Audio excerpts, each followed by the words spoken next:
Hello friends, आज आपनलोকৰ ওচৰত লৈ আহিম মই এটি কৌতুক। এই কৌতুকত আমাৰ মকবুল হুছেইন ডাঙৰীয়া এটি কৌতুক পৰিৱেশন কৰে বাতৰি চিষ্টেমত। আপোনালোকে চাই কেনে পায় জনাব কমেণ্ট কৰি। আগলৈ লৈ আহিম, মই ব্ৰেক ফেলে কৈছোঁ। এনেকুৱা কৌতুক আগলৈ চাবলৈ পাব আৰু আমাৰ চেনেলটো চাই থাকিব। বাতৰি কৈছোঁ খেল গেলাৰ পুতেক চেল চেলাই। আজিৰ গৰম গৰম বাতৰিবোৰ হ'ল অহা মাহৰ 1 তাৰিখৰ পৰা অসমৰ মাইকীসকলৰ দাড়ি গজাৰ সম্ভাৱনা আছে। লগতে ছোৱালীবিলাকৰো পাতলা পাতলিকৈ 2-4ডাল গোপ গজাৰ সম্ভাৱনা আছে। আজি বিহাৰৰ আলু বেপাৰীৰ ঘৈণীয়েকে পায়খানাত হাগিবলৈ গৈ এই কথা আমাক জানিবলৈ দিয়ে। তেওঁ জানিবলৈ দিয়া মতে যদি 30 মানুহৰ দাড়ি গজে তেনেহ'লে তেওঁলোকৰ কাৰণে এহালকৈ বুঢ়া হালোৱা খেতি কৰাৰ কাৰণে দিয়া হ'ব, আৰু ছোৱালীবিলাকৰ যদি গোপ গজে তেওঁলোককো ছেকেণ্ড হেণ্ড একোখন পাৱাৰ টিলাৰ দিয়াৰ কাৰণে সিদ্ধান্ত লৈছে।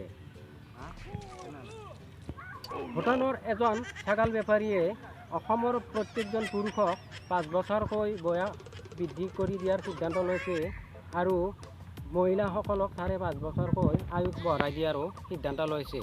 এই সিদ্ধান্তক অসমৰ ধুদুৱাসকলে সমৰ্থন জনায়।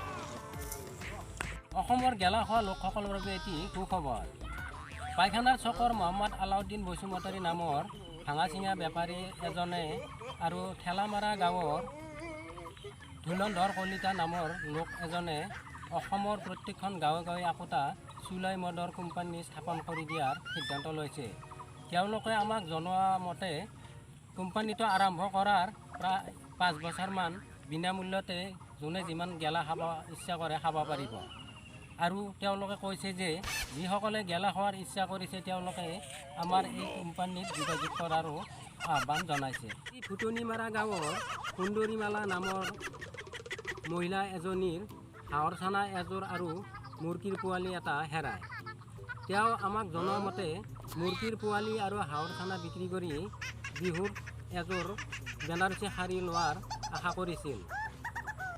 পোৱালিকেইটাক বিচাৰি তাই কান্দি কান্দি গৈ ভেটিখোৱা থানাত 2খনকৈ এজাহাৰ দিয়ে। ভেটিখোৱা থানাৰ পৰা ইতিমধ্যে অচিয়ে আমাক জনোৱা মতে আমেৰিকাৰ পৰা 4 ঘণ্টা আৰ্মি অনাৰ সিদ্ধান্ত লৈছে, আৰু পোৱালিকেইটাক 2-4 বছৰৰ ভিতৰত উদ্ধাৰ কৰাৰো 100% গেৰাণ্টি দিছে। কৰোনা ভাইৰাছৰ লগত যুদ্ধ কৰিবলৈ অসমৰ প্ৰত্যেকজন পুৰুষক একোটা কোষৰ বন্দুক আৰু কৰোনা ভাইৰাছক খেদিবলৈ প্ৰত্যেকজন মহিলাক একোডালকৈ বাঁহৰ লাঠি দিয়াৰ সিদ্ধান্ত লৈছে। আজি তিনিআলি চকত বহি আড্ডা মাৰা হোটেলত মিছলীয়াসকলে এই কথা আমাক জানিবলৈ দিয়ে। আনহাতে এজন ভাঙা চিঙা বেপাৰীয়ে জনোৱা মতে কৰোনা ভাইৰাছে পৃথিৱীখন বহুতো সলনি কৰিছে। ইতিমধ্যে পৃথিৱীখনত দিনত জন্তু ওলোৱাৰ সম্ভাৱনা আছে, ৰাতি আৰু সূৰ্য পোহৰ দিয়াৰ সম্ভাৱনা আছে। আৰু তেওঁ জনোৱা মতে যিসকল ল'ৰা ছোৱালীয়ে নিচা প্ৰেম কৰি আছে তেওঁলোকে 2-4 দিনৰ ভিতৰত পলাই যোৱাৰো সম্ভাৱনা আছে।